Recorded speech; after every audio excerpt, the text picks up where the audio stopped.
Nous allons travailler sur la notion de vecteur normal à un plan. Avant de voir la définition, je vous mets à l'écran la vidéo dans laquelle on a travaillé sur la notion de droite orthogonale à un plan et qu'il est bon de regarder avant de commencer justement cette partie puisqu'on va avoir tout de suite besoin justement de cette notion. Alors en définition, un vecteur normal à un plan, eh bien c'est un vecteur directeur d'une droite orthogonale à ce plan.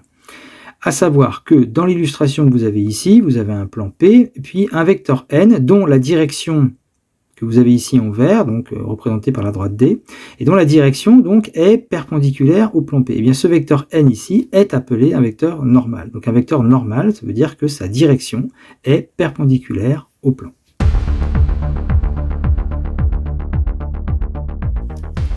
Donc afin de préciser cette notion de vecteur normal à un plan, on va travailler ici dans le cube. Vous avez en rouge tracé le plan ADH et puis on vous demande un vecteur normal, on va peut-être en citer plusieurs, donc des vecteurs normaux à ce plan ADH. Je vous laisse réfléchir et vous avez la correction juste après. Alors ce plan ADH par prolongement, on obtient la face ADHE de ce cube, donc le carré ADHE. Alors justement, par rapport à cette notion de plan, je vous mets à l'écran d'ailleurs la vidéo dans laquelle on avait travaillé sur la notion de plan, de surface plane infinie. Donc il est bon de consulter si jamais vous avez un peu oublié la notion de plan. Maintenant, une fois qu'on a compris que donc le plan ADH par prolongement, eh bien ça correspond donc au carré, enfin à la face ADHE, un vecteur normal, c'est un vecteur dont la direction devrait être perpendiculaire donc à la face ADHE. Donc on pourrait citer par exemple le vecteur DC. La direction, la droite DC est bien perpendiculaire à la face ADHE. Ensuite, on pourrait citer donc le vecteur AB, le vecteur EF ou encore le vecteur HG. Donc toujours dans cette visualisation, pour l'instant des vecteurs normaux d'un vecteur normal à un plan, je vous propose ici un deuxième plan, le plan EFG, ici dans ce cube, et trouvez-moi quelques vecteurs normaux à ce plan. Je vous laisse réfléchir, vous avez la correction donc juste après. Donc un vecteur normal, c'est un vecteur qui aura une direction perpendiculaire au plan EFG. Le plan EFG par prolongement, ça vous fait en fait la face déjà, la face EFGH. Donc ensuite des droites perpendiculaires à cette face ici, vous aurez la droite BF. Donc on pourra citer par exemple le vecteur BF. On pourrait aussi citer le vecteur EA, le vecteur GC ou le vecteur HD. Alors toujours pour définir cette notion de vecteur normal, je vous propose l'exercice suivant. On considère un plan dont on nous donne les coordonnées d'un vecteur normal, n, donc de coordonnées 3, 6, moins 9, et il s'agit d'expliquer pourquoi les autres vecteurs qui sont présents ici sont aussi des vecteurs normaux. Et enfin, en deuxième question, pourquoi le vecteur v donné par les coordonnées 4, 5, moins 1, eh bien, n'est pas un vecteur normal au plan. Alors en correction, eh bien, lorsque vous avez un plan P avec un vecteur normal donc, qui est donné, on rappelle qu'un vecteur normal, sa direction doit être perpendiculaire au plan, eh bien, il peut y avoir d'autres vecteurs normaux. Il suffit que, par exemple, que j'ai tracé ici le vecteur n', pour que ce vecteur n' soit un vecteur normal au plan, il suffit que sa direction soit perpendiculaire en fait au plan. Or, il suffit donc au niveau des vecteurs, le vecteur n et le vecteur n', géométriquement on pourrait dire que les flèches sont parallèles, le mot de vocabulaire important c'est que les vecteurs n et n' doivent être collinéaires pour pouvoir justement justifier du fait que du coup la direction de n' eh bien, sera perpendiculaire au plan P. Donc, au niveau du travail fait ici des coordonnées, eh bien, il suffit juste de savoir si les vecteurs proposés ici sont collinéaires ou pas. Donc le vecteur n ayant pour coordonnées 3, 6, moins 9, n1 pour coordonnées 1, 2, moins 3, on voit que 3 fois le vecteur n1 donne le vecteur n, les deux vecteurs étant collinéaires, donc le vecteur n1 donné sera aussi un vecteur normal au plan. Le vecteur n2, coordonnées moins 2, moins 4 et 6, eh bien, si on multiplie toutes ces coordonnées par moins 1,5, on obtient bien 3, 6 et moins 9. Donc ça correspond au vecteur n, les deux vecteurs ici, n et n2, sont aussi collinéaires. Et même chose pour le vecteur n3, de coordonnées 1,5, 3 et moins 4,5. Si on multiplie ces coordonnées par 2, eh bien, on récupère le vecteur n. Donc les deux vecteurs n et n3 étant collinéaires, le vecteur n3 aussi est un vecteur normal. Concernant maintenant le vecteur v, le vecteur V de coordonnées 4, 5, moins 1 par rapport au vecteur N de coordonnées 3, 6 et moins 9. Ben, si vous faites moins 9 divisé par moins 1, ça fait 9. Par contre, vous faites 3 divisé par 4, ça fait pas 9. Donc les deux vecteurs n'étant pas collinéaires, le vecteur V ici ne peut pas être un vecteur normal au plan.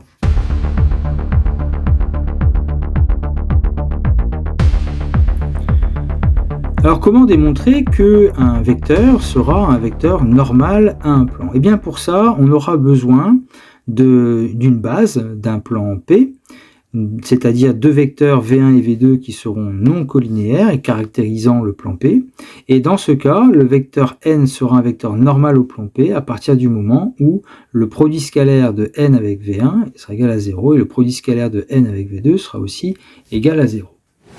Alors pour expliquer cette propriété, eh bien, nous aurons besoin de la vidéo dont je vous ai parlé sur la notion de droite perpendiculaire à un plan. Alors un vecteur normal. Un vecteur normal, il doit avoir une direction, ici portée par la droite D, une direction qui va être perpendiculaire au plan P. Mais pour qu'une droite soit perpendiculaire à un plan, il faut et il suffit que cette droite soit perpendiculaire ou orthogonale à deux droites séquentes D1 et D2 du plan P. Ça oblige du coup le vecteur normal ici n à être orthogonal au vecteur V1 et au vecteur V2. On aura donc le produit scalaire de n avec V1 qui doit être égal à 0, le produit scalaire de n avec V2 qui doit être égal à 0, et V1 et V2 étant une base du plan P, du fait que les deux droites D1 et D2 sont séquentes, les vecteurs V1 et V2 seront donc non collinéaires et formeront donc une base du plan P.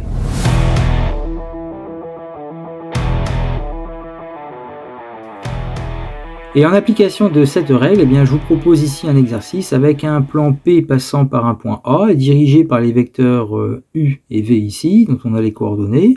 On nous donne un vecteur n de coordonnées 1, 1, 1, vecteur de l'espace. Tout d'abord, première question, il faudra démontrer que les vecteurs U et V ne sont pas collinéaires. Ça, c'est afin d'expliquer que U et V vont former une base du plan P. Puis, on calculera les produits scalaires de U avec n, de V avec n, et enfin, que pourra-t-on dire du vecteur n pour le plan P. Donc, dans la première question, on doit expliquer pourquoi les vecteurs U et V ne sont pas collinéaires. Alors, le vecteur U coordonné 1, 1, moins 2, le vecteur V coordonné 2, 3, moins 5, ils sont clairement non collinéaires, les coordonnées sont non proportionnelles. Vous faites 2 divisé par 1, ça fait 2, vous faites 3 divisé par 1, ça ne fait pas 2, ça fait 3. Donc, les vecteurs ne sont pas collinéaires. Alors après, ça veut donc dire que les vecteurs U et V vont former ou forment une base donc, du plan P qui est définie dans le texte. Alors maintenant, on demande de calculer le produit scalaire de U avec n et de V avec n. Donc, produit scalaire de U avec n, vecteur U, 1, 1, moins 2, vecteur n, 1, 1, 1. On fait le produit scalaire, 1 fois 1, ça fait 1 fois 1, ça fait 1, et moins 2 fois 1, ça fait moins 2. On ajoute tout ça et ça fait 0. Passons au produit scalaire de V avec n. Ça veut dire que vecteur V coordonné 2, 3, moins 5, produit scalaire avec 1, 1, 1, 2 fois 1, 2, 3 fois 1, 3, moins 5 fois 1, ben ça fait moins 5. Et donc ça fait encore 0.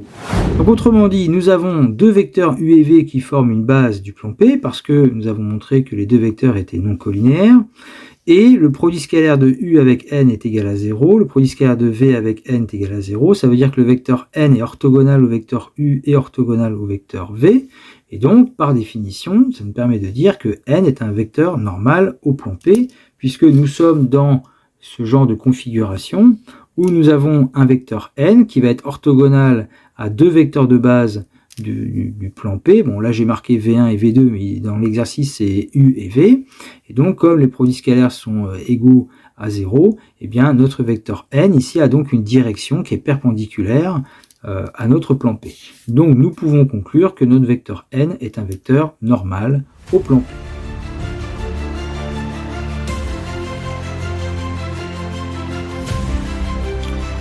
Donc je vous propose ici un deuxième exemple où nous allons travailler dans le cube avec un plan, le plan BDE, la droite ici, la droite AG, et on va démontrer que la droite AG en fait est perpendiculaire au plan BDE, et pour ce faire on va démontrer que le vecteur AG en fait est un vecteur normal justement au plan BDE.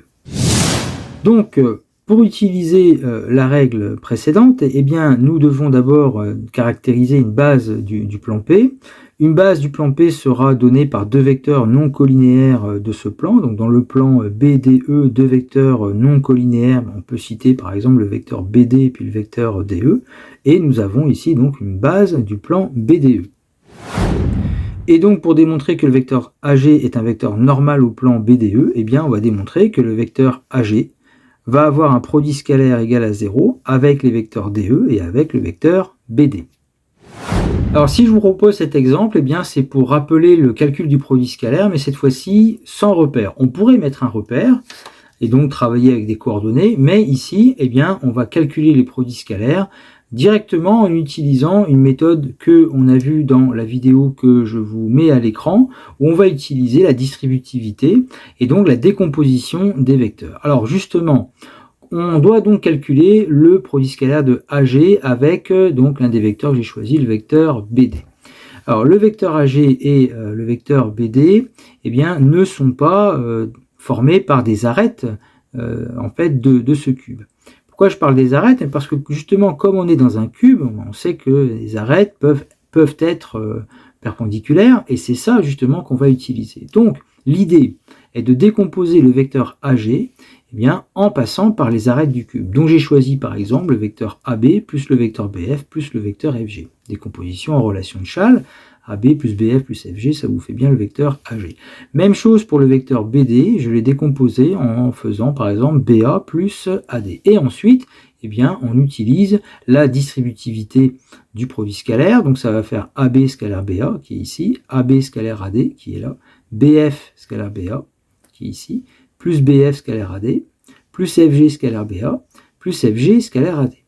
Et il se trouve que dans tous ces produits scalaires, bien, certains sont égaux à 0, puisque nous avons par exemple AB scalaire AD, AB scalaire AD. Vous avez ici deux vecteurs qui sont orthogonaux. En fait, la droite AB, AD étant, ces deux droites-là étant perpendiculaires, le vecteur AB et AD sont orthogonaux, le produit scalaire est égal à 0.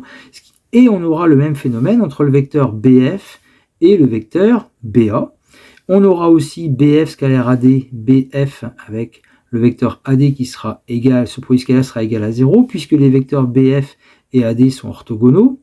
Nous aurons aussi le produit scalaire de FG avec le vecteur BA, qui sera aussi ce produit scalaire égal à 0. Et finalement, il nous reste AB scalaire BA et FG scalaire AD. Or, AB scalaire BA, eh bien justement, nos deux vecteurs ici sont collinéaires et de sens contraire. Donc, on a vu que c'était moins la norme de AB fois la norme de BA, plus le dernier, FG scalaire AD, FG scalaire AD, ils sont collinéaires, ils sont même égaux, mais donc collinéaires et de même sens, donc c'est la norme, le produit scalaire est égal à la norme de FG fois la norme du vecteur AD. Ces règles-là ont été vues, je remets la vidéo justement dans laquelle nous avions vu ces propriétés. Le cube ici a une arête des côtés de longueur A, donc ça fera moins A fois A fois A ici, plus A fois A, donc ça donnera 0. Passons maintenant au deuxième produit scalaire avec le produit scalaire de AG, donc avec le deuxième vecteur de base choisi, c'était DE.